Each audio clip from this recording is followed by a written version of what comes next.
30 సంవత్సరాల క్రితం విన్నాం బీహార్లో జంగిల్ రాజ్ అనేవాళ్ళంట. ఈరోజు కళ్ళారా ఆంధ్ర రాష్ట్రంలో చూస్తున్నాం. ఆంధ్ర రాష్ట్ర ప్రజలు అనుభవిస్తున్నారు. ఆంధ్ర రాష్ట్రంలో ఉంది దొంగల రాజ్యం, డకాయిటీ రాజ్యం.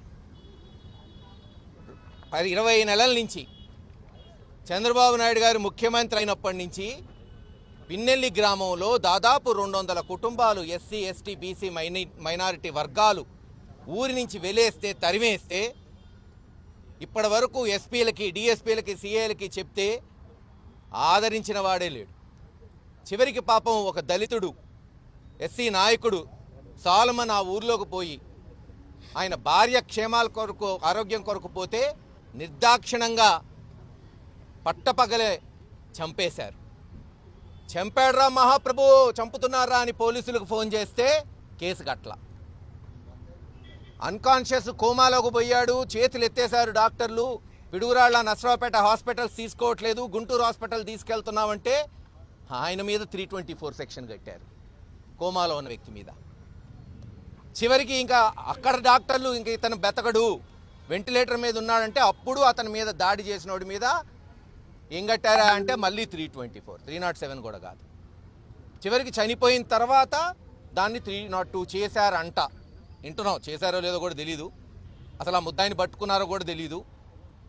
చివరికి ఎంత దారుణం అంటే ఎక్కడైనా సరే పెద్ద నక్సలిజం చూసాం, ఫ్రాక్షనిజం చూసాం. చనిపోయిన వాళ్ళు వాళ్ళ ఇళ్ళ దగ్గరికి తీసుకెళ్ళి వాళ్ళ మత సాంప్రదాయం ప్రకారం కార్యక్రమాలు జరుగుతాయి. ఆ గ్రామంలో, వాళ్ళ ఊర్లో, ఆ పట్టణంలో. ఊరికి తీసుకురాకూడదంట పిన్నెల్లి గ్రామానికి. మీ జాగీరా రానీరంట, దళితుల్ని వాళ్ళ బంధువుల్ని రానీరంట. అందుకే జగన్మోహన్ రెడ్డి గారి ఆదేశాలతో నేను చెప్పా, మేమే వస్తున్నాం, ఆపేవాడు ఆపండి. ఈరోజు మీరు ఆపితే రేపు అదిగో ఆ జగన్మోహన్ రెడ్డి గారు వస్తాడు, అప్పుడు ఏం చేస్తారన్న. అట్ట కూడా రానీరా. అందరం పోతే 5గురిని పంపిస్తారంట. ఇదేమన్నా పేరంటమా? చావు, నివాళులు అర్పించాలి, వాళ్ళ బంధువులు రావాలి. ఇంకొక దిక్కుమాలిన ఐడియా వచ్చింది అక్కడ శాసనసభ్యుడు ఎరపతినేని శ్రీనివాసరావుకి, అక్కడున్న పోలీసులకి. స్థానికులనే అలౌ చేస్తారంట.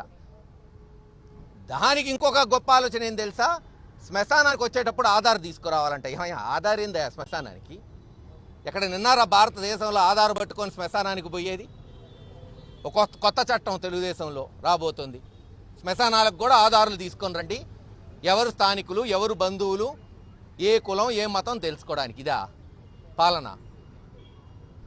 చివరికి పోయాం, దహనం చేశాం. ఈ జరిగిన పరిణామాలంతా ఎవరికి చెప్పుకోవాలి? పోలీసుల్లో ఉన్నతమైన అధికారి, అత్యంత హై పోస్ట్లో ఉండే డీజీపీకి చెప్పుకోవడానికి మరి అప్పిరెడ్డి గారు, పార్టీ నాయకులందరూ అపాయింట్మెంట్ అడిగితే న్యాయం, ధర్మం చేయాల్సిన మరి పోలీస్ ఆఫీసర్స్ కనీసం వినే ఓపిక లేదు. ఒక మనిషి చనిపోతే ఆ చనిపోయిన మనిషి గురించి ప్రధాన ప్రతిపక్ష పార్టీ, మాజీ మంత్రులు, ఎమ్మెల్సీలు, ఎమ్మెల్యేలు వస్తే కనీసం రిప్రజెంటేషన్ తీసుకునే ఓపిక లేదు. ఇంక వీళ్ళేం లా అండ్ ఆర్డర్ కాపాడతారు చెప్పండి? వీళ్ళేం కాపాడగలుగుతారు? మీరే చూశారు. మళ్ళీ అందరూ ధర్నాకు దిగబోతే పిలిచి రిప్రజెంటేషన్ తీసుకున్నారు. వీళ్ళ వల్ల ఇద్దా ధర్మం, న్యాయం చేయటం.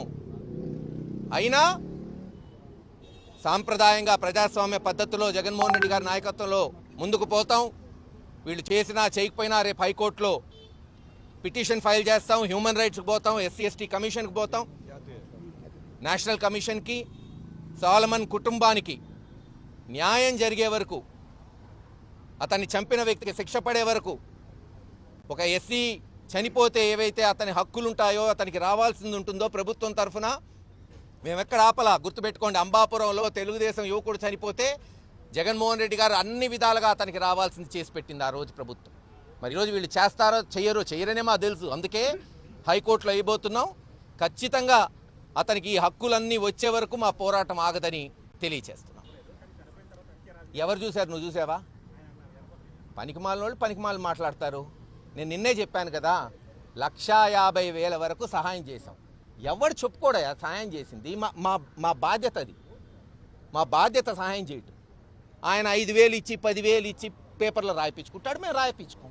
మీరు అడగండి వాళ్ళ కుటుంబాన్ని.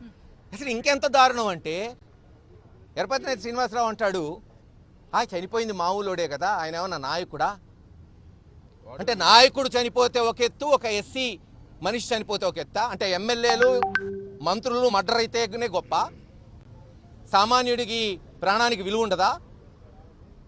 అన్ని విధాలుగా కాపాడాం. మీరే చూశారు కదా ఎంత పోరాటం జరిగింది.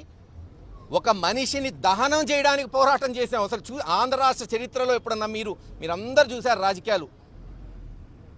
మర్డర్ చేసినందుకో ఇంకో దానికో దాడి జరిగిందికో కాదు, మొన్న జరిగిన ఉద్యమం దహనం చేయడానికి, ఖననం చేయడానికి ఆయన మత పద్ధతుల్లో మొట్టమొదటిసారి బహుశా చరిత్రలో అనుకుంటా.